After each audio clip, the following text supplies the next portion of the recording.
right, thank you for joining me. My name is Sanjeev Advani. I am a real estate entrepreneur. I am looking to bring real estate property management and construction news to you in easy to digest format on a regular basis. And hopefully that will help you with investing over the long term.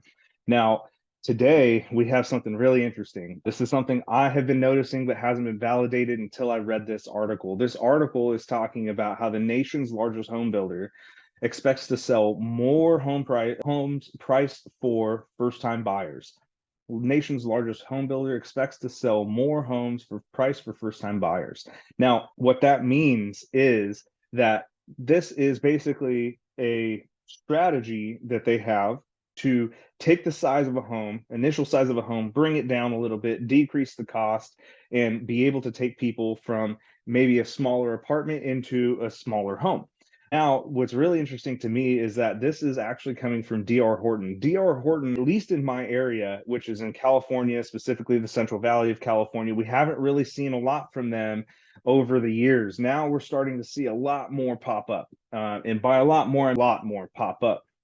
D.R. Horton is building all over the place, and they're building what's called the Express series. And this is what I think they're alluding to in this article, is that the Express series is generally a smaller home. It's bare bones.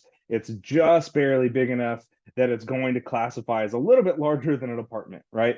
So, for example, you're looking at homes that are maybe between 1,000 and 1,500 square feet versus your average apartment, which is going to be kind of to 1,000 square feet, let's say, right? Now, what that does, though, is for the home buyer that's saying, okay, even for the renter that's saying, okay, now we're able to save a little bit of money because we're in our apartment. We're trying to stack away a little bit of cash, and we can put that little bit of cash down on a home. But the home isn't going to be huge, so we're going to be able to afford the utilities. The home isn't going to be huge, so if we do move out, there's probably going to be a pretty good for those people that are looking to rent this home. If you are looking that way, if we are going to move out, then we are going to be able to take this equity, which we have built versus paying rent, sell this home and be able to roll that into a larger home.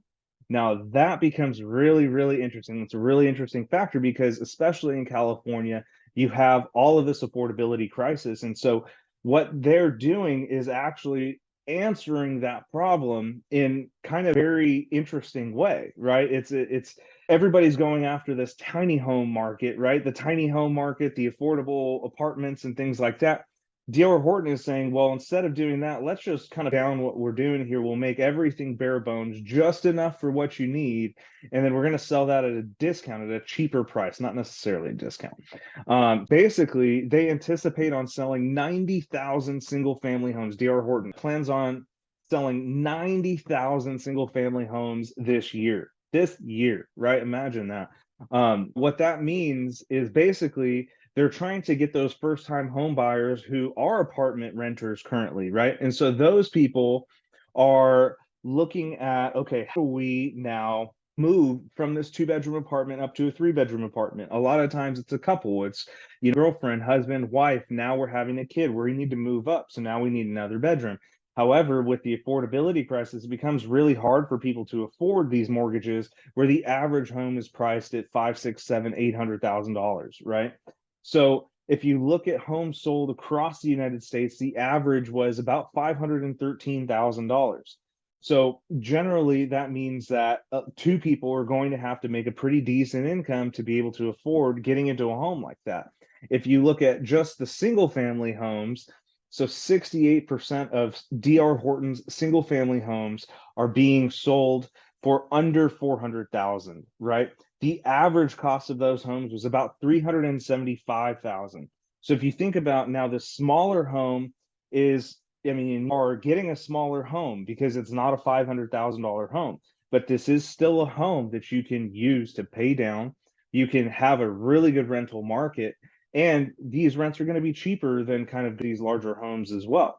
So this can be really interesting because at 375,000, if you're a homeowner, you can come in and you can say, okay, I'm not paying rent, I'm getting my equity, I'm paying down a home, I'm going to use that equity to get into a larger home further down the road. The other way is you can look at it as a real estate investor. I'm going to earn equity on this home because I'm going to have someone pay down this home. The rental market is going to be very healthy for this. And simultaneously, You're also not having to get in at that $500,000 price point, which really opens up a lot of properties for you. Now, 375,000, let's assume that you're generally going to be somewhere around $2,500 a month in payment. We need to make sure that the rents are going to cover those expenses. Now, if we have interest rates going down over time, I'm sure that we'll be able to now recover those expenses or get to at least a break even point. So that makes sense now for a real estate investor to just buy and rent, and not to put down a very substantial amount of money. So a lot of really interesting things come in here, and it really helps kind of a lot of those a little bit more affordable homes online too, right? So generally with D.R. Horton as well, you've seen that their sales have increased by about 35%. Now, what that means is basically that's someone coming in and that's signing on the dotted line saying, yes, I want to build a home. But people fall off in between that. I want to buy a home, I want to build a home, and I'm going to close the home, right? And so a year ago, you had 27% of those people saying, okay, I don't want to move forward with this purchase. Today, you're having 19% of those people saying, okay, I don't want to move forward with that purchase, which means that basically we've had a 35% increase, and then we've take away about 19% of those. And so you are seeing a net gain as far as being able to have people close those homes, which is really nice. That shows that there is demand there. And so in that demand, as long as you keep going with the supply, as long as we don't oversupply, which historically that's what is going to happen next in the cycle, is we'll be able to provide these affordable homes to people who are going to be able to now step in and start building equity, which is one of the biggest for people becoming millionaires in the United States is real estate. So very interesting to me. I don't know if it's just me or if this is interesting to other people as well. So if it is, please feel free to comment below, like, subscribe.